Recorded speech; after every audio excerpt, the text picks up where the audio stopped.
Welcome to Scientific Notation. This video is part of a series in Foundations of Engineering by Conceptual Calculus. Scientific notation is based on powers of 10. 10 to the power 0 is 1. 10 to the power 1 is 10. 10 to the power 2 means two tens multiplied together, which equals 100. 10 to the power 3 is three tens multiplied together, which gives 1,000. In each of these cases, the exponent tells us how many zeros follow the 1. 10 to the fourth power is 1 followed by 4 zeros, which is 10,000. 10 to the fifth power is 1 followed by 5 zeros, which is 100,000. We start by factoring out powers of 10. For example, 20 is 2 times 10. 700 is 7 times 100. 750 can be written as 75 times 10 or 7.5 times 100. For scientific notation, use the form that starts with a number greater than or equal to 1 and less than 10. This means we want 7.5, not 75. Next, use exponents to write the powers of 10. 10 is 10 to the 1. 100 is 10 to the 2. Notice that the exponent tells us how many places the decimal point has moved. In the number 20, we had to move the decimal point one space to the left to get a number between 1 and 10, so the exponent on the 10 is 1. In 700, we had to move the decimal point two spaces to the left to get the 7, so the exponent is 2. Similarly, in 750, we had to move the decimal point two spaces to the left to get 7.5, so the exponent is 2. Pause the video here and try to work these examples on your own. Then restart the video and see how you did. Welcome back. To turn 453 into a number between 1 and 10, we move the decimal point two spaces to the left. This gives us 4.53 times 10 to the power 2. To turn 7,029 into a number between 1 and 10, we move the decimal point three spaces to the left, so we get 7.029 times 10 to the power 3. Finally, to turn 57,300,000 into a number between 1 and 10, we move the decimal point 7 spaces to the left, which gives us 5.73 times 10 to the 7th power. Next, we have some numbers in scientific notation, and we want standard form. Pause the video and try them. Welcome back. For 1.2 times 10 to the third power, I first write 1, 2, and then tack on a few zeros. Next, I think about where to put the decimal point. From where it was, between the 1 and the 2, I move it 3 places to the right because of the power 3 on the 10. That gives 1,200. The next one works the same way. Write out the digits and think about where the decimal point goes. Because we have 10 to the power 2, we need to move the decimal point 2 spaces to the right. I'm going to give this last one a bunch of zeros because the decimal point has to move a long way. The decimal point moves 7 spaces to the right because the exponent is 7. That gives 14,600,000. Now we go back to our powers of 10. You may remember that a negative exponent is the equivalent of putting the quantity in the denominator.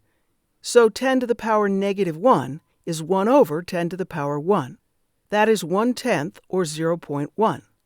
Similarly, 10 to the power negative 2 is 1 over 10 squared, which is 1 over 100 or 0.01. And 10 to the power negative 3 is 1 over 10 cubed, which is 1 over 1,000 or 0.001. Continuing in this way, we can find 10 to the power negative 4 and 10 to the power negative 5. We start by factoring out the powers of 10. This time, the powers of 10 will be in the denominator. For example, 0.2 is 2 over 10. 0.07 is 7 over 100. 0.075 can be written as 75 over 1,000 or as 7.5 over 100. For scientific notation, we want a number that is greater than or equal to 1 and less than 10.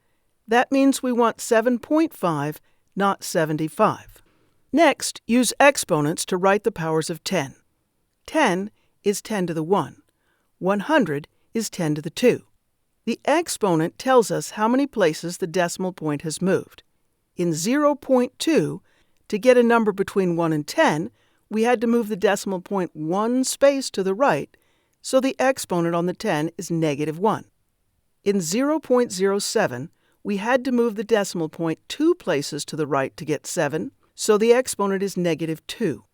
Similarly, for 0.075, we had to move the decimal point 2 spaces to the right to get 7.5, so the exponent is -2. Pause the video, try these examples, and then restart the video.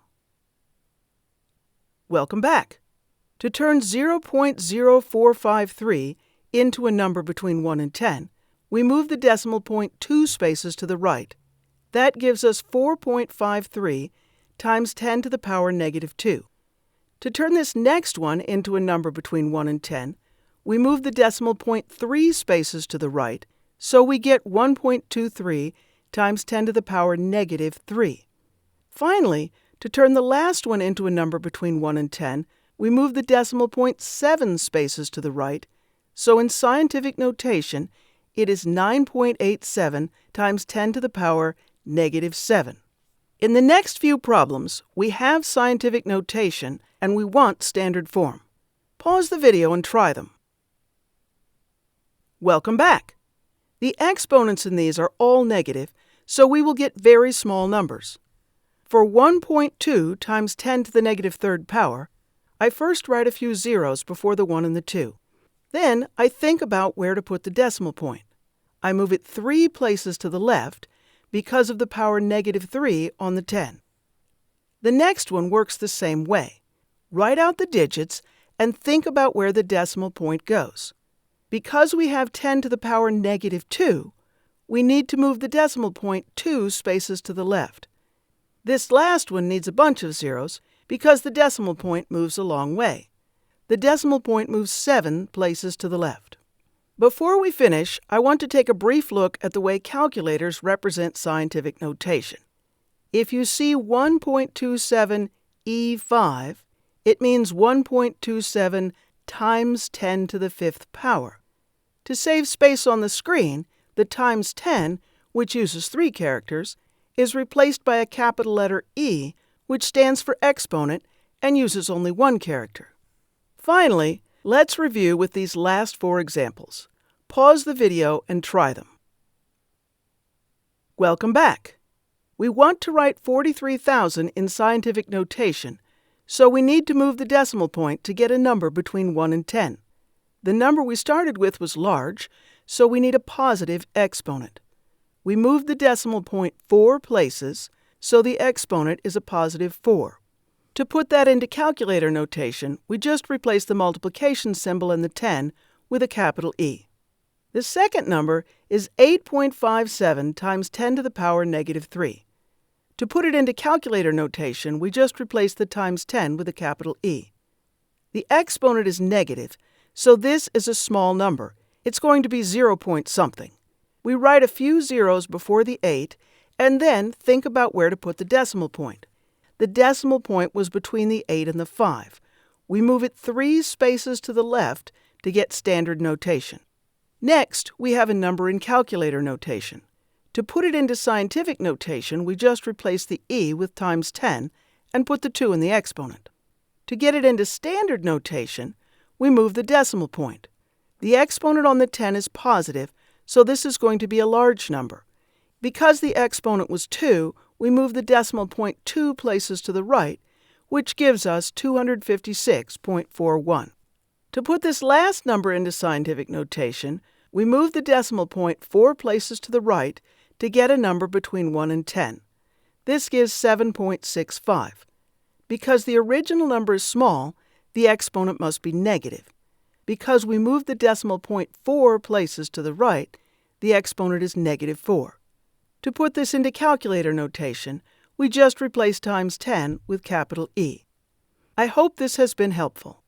Conceptual Calculus thanks VIVA, Virginia's Academic Library Consortium, and New River Community College for their generous support.